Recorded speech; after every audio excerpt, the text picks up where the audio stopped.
Hai, ketemu lagi di Jaga Story. Kali ini kita akan membahas film dari tahun 2023 yang berjudul Devotion.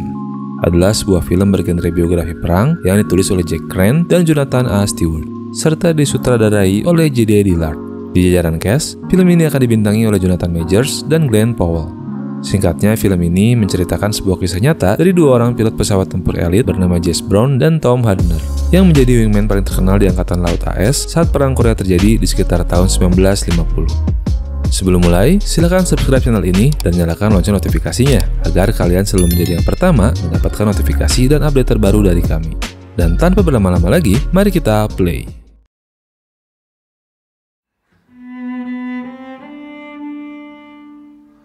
Film ini dimulai di sebuah stasiun udara Angkatan Laut AS di Rhode Island pada Maret 1950. Seorang letnan yang bernama Tom Hadner masuk ke dalam ruang ganti dari para pilot di sana untuk menyimpan barang-barangnya. Di dalam, tak ada seorang pun yang terlihat, tapi ia mendengar sebuah suara dari dalam kamar mandi. Lalu tak lama seorang pria yang bernama Jesse Brown keluar dari sana. Tom lalu memperkenalkan dirinya yang baru saja dipindah tugaskan dari Pearl Harbor ke sana. Jesse menanggapinya dengan dingin. Lalu tak lama para pilot lain muncul dan Hadner saling berkenalan dengan mereka. Salah satu pilot lalu berkata bahwa Jesse memang orang seperti itu dan Hadner tak perlu memikirkannya. Lalu mereka pun pergi ke ruang pengarahan. Instruktur mereka memberi pengarahan tentang perkembangan terbaru dari hulu ledak Rusia dan ancaman mereka terhadap AS, yang membuat mereka harus siap kapanpun dibutuhkan. Kevoli lalu memasangkan 3 tim dari 6 perwira pilotnya untuk menjalani latihan. Koenig dengan Mohring, Lavery dengan Gude, dan Jesse Brown dengan Tom Hadner. Ia lalu membubarkan kelasnya dan meminta mereka untuk mulai terbang. Hadner sedikit kaget dengan cara terbang Brown yang ekstrim. Mereka terbang rendah menyusuri pantai dan melewati banyak perahu, lalu bermanuver menggunakan bangunan yang tinggi sebagai checkpoint. Brown berkata bahwa Hadner harus terbiasa dengan cara terbang yang seperti itu.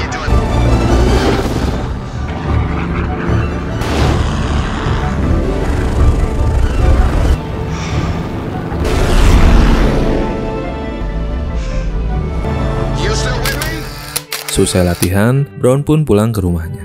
Sesampainya di halaman rumah, ia melihat tetangganya yang sedang merokok di luar. Brown mencoba bersikap ramah dan tersenyum padanya, tapi wanita itu tak meresponnya. Ia lalu masuk, dan di dalam, istrinya sedang mengecat dinding rumah mereka dan tak sadar bahwa suaminya itu telah datang. Brown pun mengejutkannya dan mereka tertawa. Mereka lalu menari dan bercanda sekedar melepas kerinduan mereka di hari itu. Tapi tiba-tiba polisi datang dan meminta mereka untuk mengecilkan suara, karena mereka mendapatkan laporan keributan dari tetangga mereka. Mereka cukup kaget akan laporan itu, yang tentu saja adalah ulah dari wanita yang tadi Brown coba sapa. Memang pada masa itu, kebanyakan warga kulit putih masih bersikap rasis terhadap warga kulit hitam di sekitar mereka.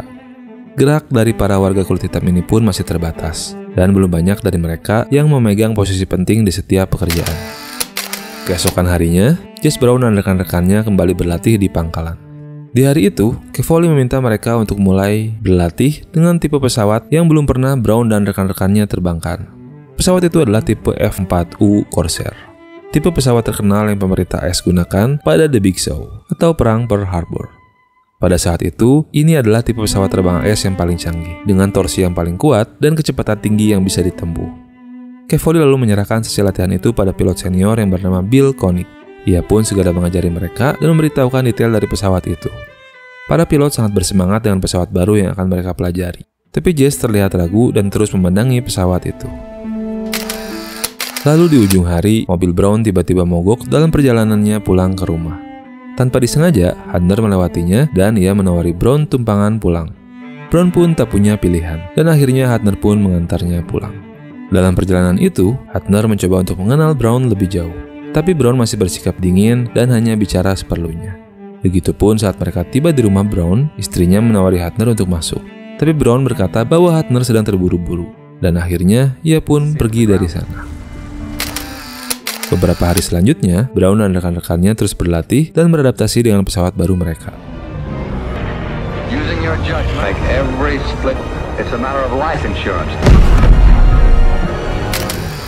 Dan beberapa waktu kemudian, Kapten Thomas Sisson datang dan memberi perintah mereka untuk ikut berperang.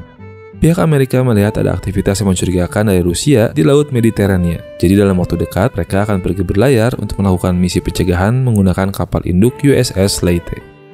Jesse lalu pulang ke rumahnya. Di malam itu, ia memberitahu istrinya Daisy tentang perintah dari atasannya tersebut. Tentu saja istrinya sangat khawatir. Ia takut Brown tak selamat dalam perang itu. Brown pun mencoba untuk menenangkan istrinya itu, karena mereka sudah sama-sama tahu risiko dari pekerjaannya sebagai seorang prajurit.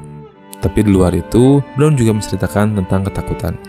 Karena Brown sebenarnya masih merasa kesulitan untuk menerbangkan pesawat Corsair F4U yang akan mereka gunakan nanti. Ia merasa sulit untuk melihat karena hidung pesawat itu berukuran lebih besar dari pesawat yang sebelumnya ia gunakan. Esok harinya, semua pilot memulai latihan pendaratan pesawat di kapal induk USS Leyte dari tengah laut. Letnan Top Hunter yang memulainya pertama kali diapresiasi oleh instruktur mereka karena berhasil mempertahankan pendekatan yang baik untuk mendarat di kapal induk itu. Ia langsung berhasil pada percobaan pertamanya. Setelahnya, giliran Brown untuk mencoba. Seperti ucapannya tadi malam, ia terlihat sangat gugup di hari itu. Ia sangat kesulitan mengendalikan pesawatnya. Ia juga seperti tak bisa mengikuti kode dari petugas LSO yang membantu mengarahkan pendaratannya. Percobaan pertamanya pun gagal karena ia masih terbang terlalu tinggi di rute pendaratannya. Dalam percobaannya itu, beberapa awak kapal yang berkulit hitam keluar dari bawah dek untuk menyaksikan percobaan yang dilakukan Brown itu. Mereka merasa bahwa Brown adalah wakil mereka di sana, karena sebenarnya ia adalah pria kulit hitam pertama yang ada di dalam pasukan Navy SEAL. Brown yang sebelumnya gagal, menaikkan kembali ketinggian pesawatnya dan berbelok untuk mencoba kembali pendaratannya. Walau pusat kontrol sebenarnya mulai ragu bahwa Brown akan berhasil. Tapi Brown tak mau menyerah dan akhirnya ia pun berhasil mendaratkan pesawatnya itu walau masih kurang mulus.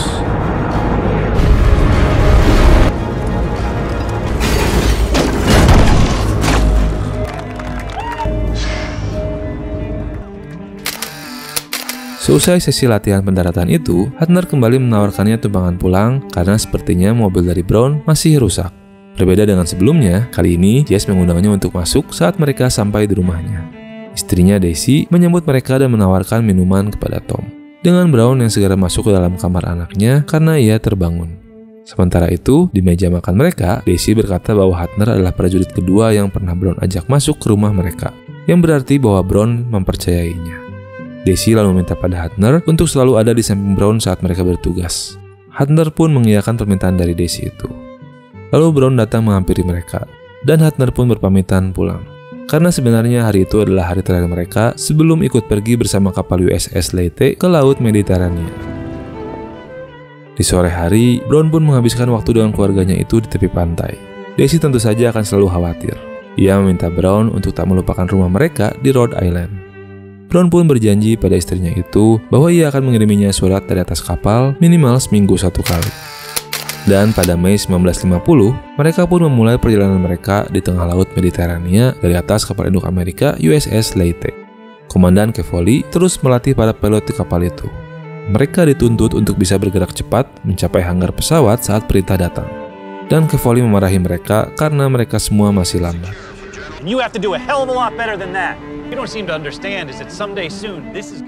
Lalu kapten kapal memanggil Brown untuk menemuinya. Ternyata mereka didatangi beberapa jurnalis dari Life Magazine yang ingin mengambil foto dan mewawancarai Jess Brown. Mereka melemparkan beberapa pertanyaan pada Brown untuk artikel mereka, dengan beberapa bumbu tentang profesi dan warna kulitnya karena isu rasisme yang masih kental dan ramai untuk dibahas pada masa itu. Brown pun mulai tidak nyaman dengan semua pertanyaan itu, dan terus berusaha membelokkannya dengan jawaban-jawaban yang diplomatis.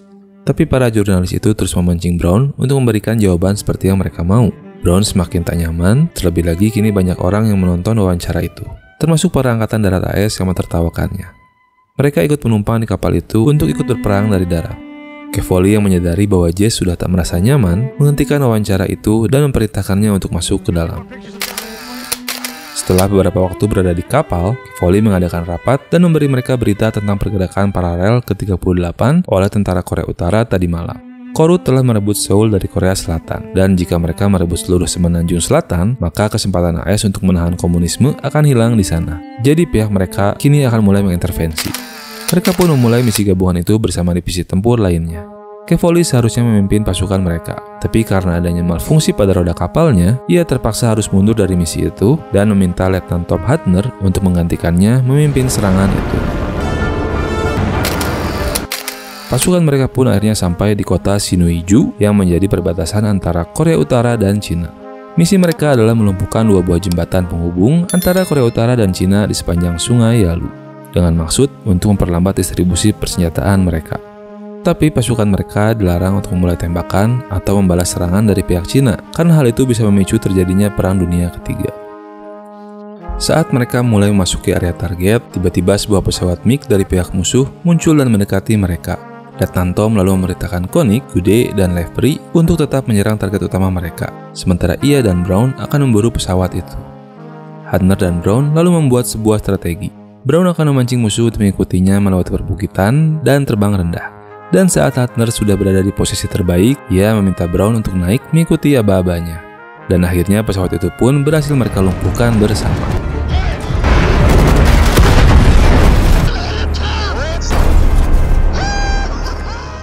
Hadner dan Brown pun kembali ke pasukan mereka. Mereka semua mulai beraksi dengan terbang rendah, melumpuhkan beberapa senjata musuh, dan berhasil menghancurkan target mereka, yaitu jembatan yang pertama. Tapi saat mereka akan menembaki target jembatan mereka yang kedua, pihak Cina mulai merespons serangan itu dengan tembakan balasan dari sisi sungai menggunakan senjata AA mereka. Para pilot AS berhasil menghindari serangan balasan itu. Hadner pun akhirnya memutuskan untuk membatalkan misi itu dan memanggil semua pilot untuk kembali ke pangkalan. Tapi Brown yang masih penasaran, akhirnya memutuskan untuk kembali dan mencoba lagi. Ia mengabaikan perintah Hadner untuk kembali. Brown menerbangkan pesawatnya dengan sangat cepat dan rendah, menyusuri sungai itu dengan pihak musuh yang masih terus menembakinya. Tapi tembakan musuh itu tak mampu mengejar laju pesawat Brown, dan ia akhirnya berhasil menghancurkan jembatan itu dengan misilnya.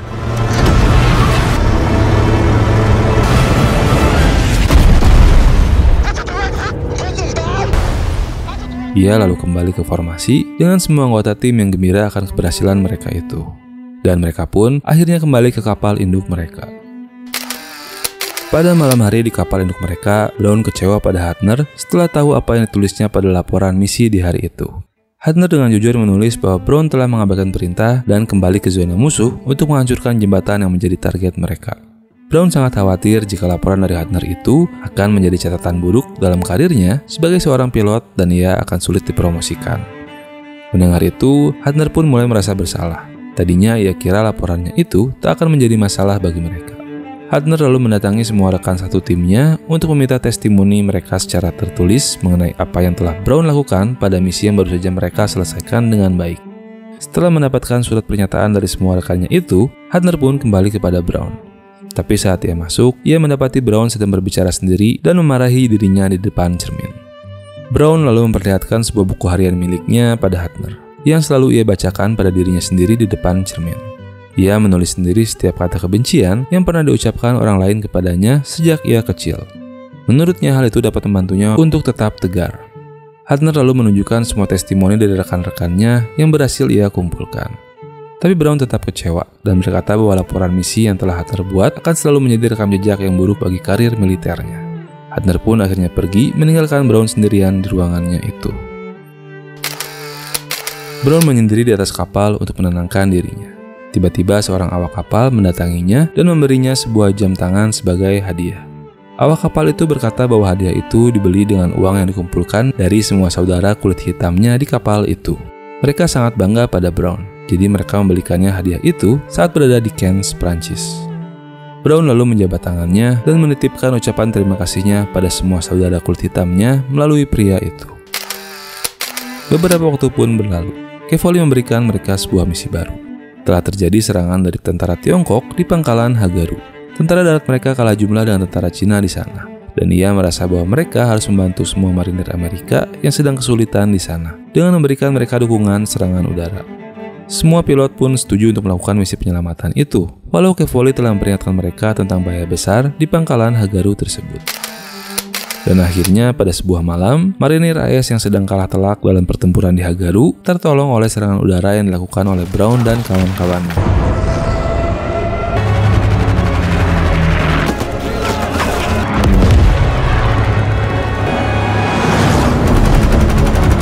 Tentara Cina pun mulai berlarian dan mundur dari posisi mereka, membuat para marinir AS bisa bergerak maju untuk mendapatkan posisi yang lebih tinggi untuk menembaki tentara-tentara Cina. Tapi sayangnya, pesawat Brown tertembak yang menyebabkan kebocoran oli pada mesin pesawatnya, yang membuatnya tak bisa kembali ke pangkalan mereka. Hadner pun lalu memintanya untuk terbang dan keluar dari formasi. Mereka akan mencari dataran yang cocok untuk mendaratkan pesawat dari Brown tersebut. Akhirnya mereka menemukan titik pendaratan yang dirasa aman untuk Brown. Hadner mulai memandunya untuk melakukan standar penyelamatan mereka, yaitu menjatuhkan misil dan muatan yang masih ada di pesawatnya satu persatu.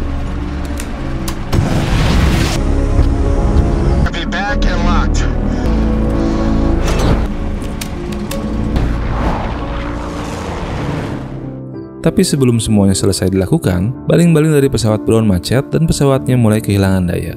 Ketinggian mereka kini semakin rendah di titik 200 kaki. Hadner sudah tak bisa menemaninya lagi dan Brown pun harus melakukan pendaratan darurat itu sendirian.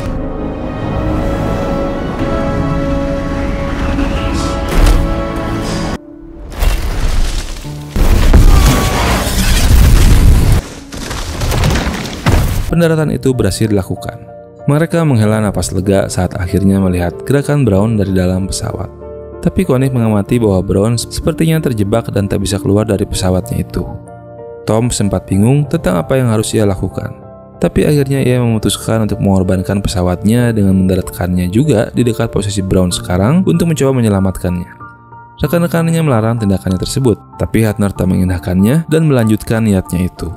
Pilot lain pun segera menghubungi pusat kendali untuk meminta bantuan dari pesawat penyelamat. Karena Brown dan Hadner sebenarnya mendarat di perbukitan yang masih menjadi teritori dari para tentara Cina. Mereka pun terpaksa harus meninggalkan Hadner dan Brown berdua di sana dan berkata bahwa pesawat penyelamat akan tiba sekitar 30 menit lagi.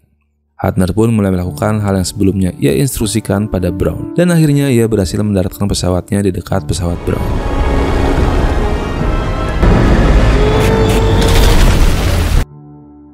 Hadner segera keluar dari kursinya dan berlari ke arah Brown.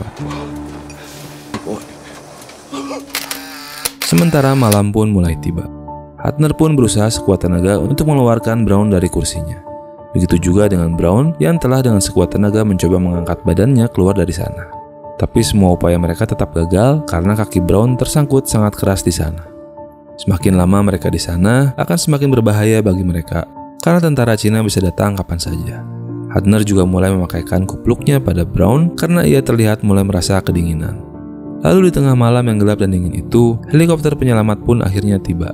Charlie yang juga merupakan teman semasa sekolah Brown mengendarai helikopter itu sendirian. Ia segera memberi Hadner kapak untuk mencoba mendobrak pintu dari pesawat Brown. Sementara Charlie memadamkan api yang masih menyala di pesawat itu.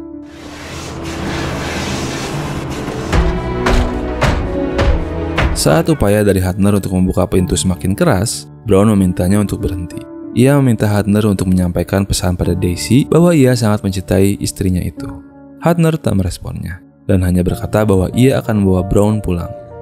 Hadner pun terus memukul-mukul pintu pesawat dari Brown, sampai Charlie memanggilnya dengan keras dan memberitahunya bahwa Brown telah tiada.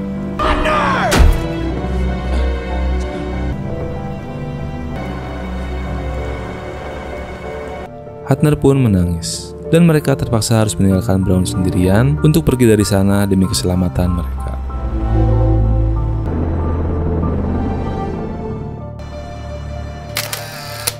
Saat Hadner akhirnya kembali ke pangkalan, semua rekannya menyambutnya dengan wajah yang sedih. Kevoli dengan berat hati berkata bahwa mereka tak bisa membawa tubuh Brown keluar dari sana karena tentara Cina sudah menguasai area itu. Kevoli juga berkata bahwa mereka mendapatkan perintah untuk menghancurkan bangkai kapal Brown dan Hadner yang masih ada di sana agar tak dimanfaatkan oleh pihak musuh. Yang berarti juga ini akan menjadi salam perpisahan terakhir mereka untuk jasad Brown yang masih terjebak di sana.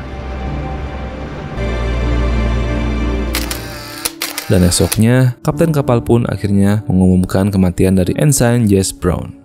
Semua orang turut bersedih, terutama Tom Hadner dan semua rekan-rekannya sesama pilot. Beberapa waktu pun berlalu. Pada tahun 1951, Daisy terbang ke Washington untuk mewakili mendiang suaminya itu menerima medali penghormatan atas keberaniannya.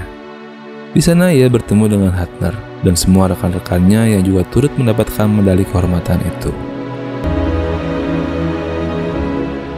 Di akhir acara itu, Hadner menghampiri Daisy yang duduk sendirian di sekitar sana. Hadner mengungkapkan kesedihannya karena ia tak bisa menyelamatkan Brown pada saat itu dan tak bisa memenuhi janjinya pada Daisy. Dan Hadner juga menyampaikan pesan terakhir dari Brown untuk istrinya itu. Daisy menghargai keberanian dan usaha dari Hadner dan mengucapkan terima kasihnya karena telah ada di sana untuk menemani Brown sampai akhir nafasnya. Dan pada akhirnya, jasad Jess Brown tak pernah bisa dibawa keluar dari Korea Utara. Sementara keturunan dari keluarga Hartner dan Brown masih tetap menjadi teman dekat hingga hari ini.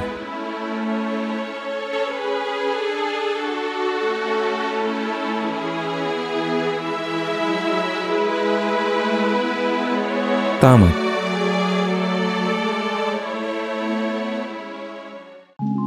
Gimana ceritanya? Seru kan? Baik, sekian dulu story kali ini dan terima kasih karena sudah menyaksikan sampai akhir.